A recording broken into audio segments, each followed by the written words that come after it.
আপনি কি জানেন আপনার শরীর ও আপনার মন এই দুটোর উপর নির্ভর করে আপনার জন্য ঠিক কোন ওষুধটা কাজ করবে? আজ মাত্র 5টি প্রশ্নের উত্তর দিন। আমি আপনাকে বলে দেব আপনার কনস্টিটিউশনাল রেমেডি কোনটা হতে পারে। এবং শেষ প্রশ্নটা শুনলে আপনি হয়তো অবাক হবেন। নমস্কার বন্ধুরা, মিলন বাংলা হোমিও টিপসের পক্ষ থেকে আমি ডাক্তার মিলন মাল আপনাদের স্বাগত জানাই। বন্ধুরা, একজন মানুষ এক রকম, আমরা সবাই আলাদা।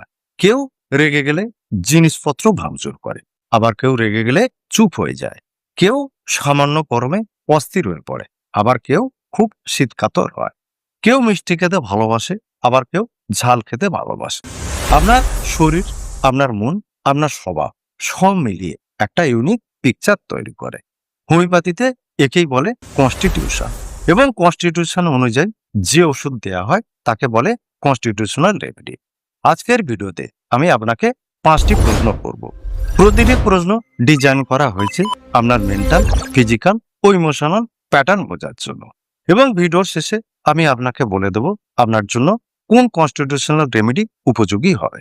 এখানে একটা কথা বলে রাখি, এই ভিডিও আপনাকে একটা ডিরেকশন দেবে, কিন্তু ফাইনাল ট্রিটমেন্টের জন্য আপনাকে অবশ্যই একজন অভিজ্ঞ চিকিৎসকের পরামর্শ নিতে হবে। এবার চলুন শুরু করা যাক আজকের ভিডিও। প্রথম প্রশ্ন হলো, আপনি কি ধরনের মানুষ? আপনি কি স্বভাবতই একা থাকতে পছন্দ করেন, নাকি মানুষের মাঝে থাকতে ভালো লাগে? এটা সাধারণ প্রশ্ন মনে হলেও হোমিওপ্যাথিতে অনেক কিছু বলে দেয়।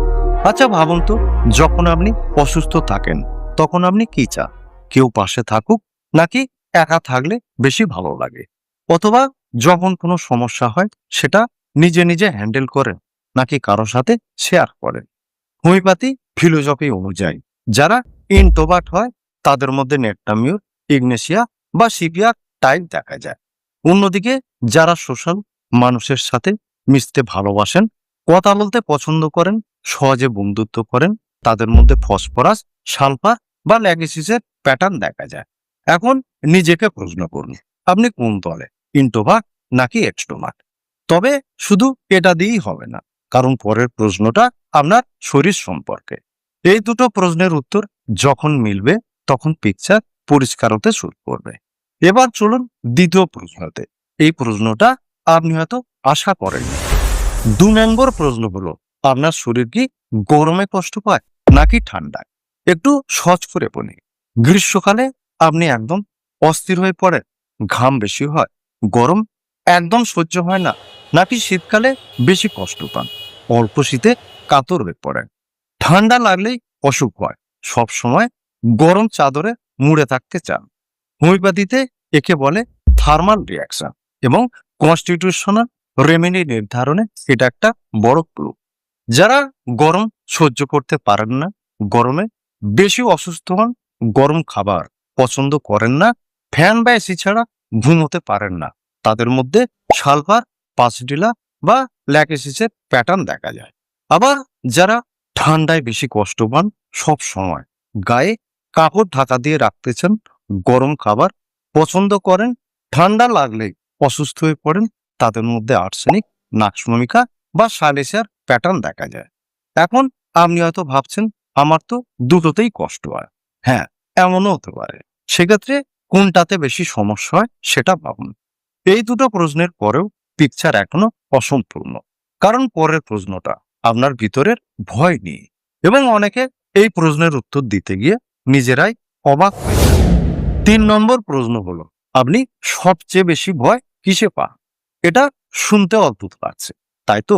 ভাবছেন ভয়ের সাথে ওষুধের কি সম্পর্ক?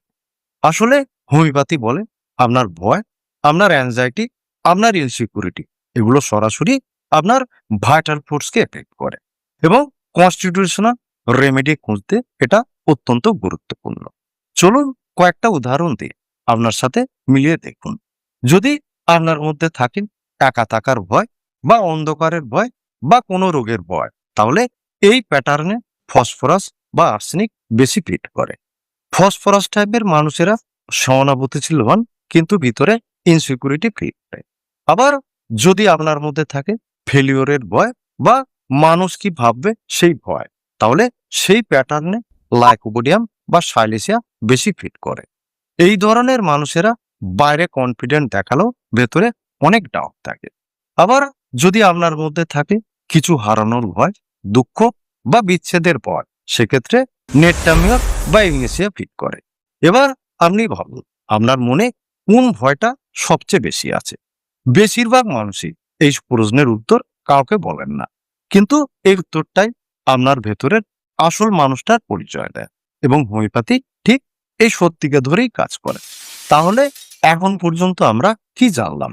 আপনার স্বভাব, আপনার শরীর এবং আপনার ভয়। এর পরের প্রশ্নটা অর্থাৎ 4 নম্বর প্রশ্নটা একটু আলাদা। এটা আপনার পেট সম্পর্কে। 4 নম্বর প্রশ্ন হলো আপনার হজম কেমন এবং আপনি কি ধরনের খাবার খেতে পছন্দ করেন। এই প্রশ্নটা শুনে অনেকে হয়তো হাসবেন, বলবেন খাবারের পছন্দ দিয়ে আবার ওষুধ হয় নাকি? এখানে কয়েকটা উদাহরণ দেব।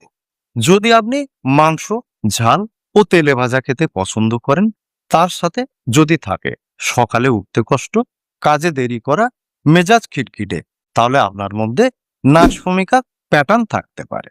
এই ধরনের মানুষেরা হার্ডওয়ার্কিং ও অ্যাম্বিশাস হয়।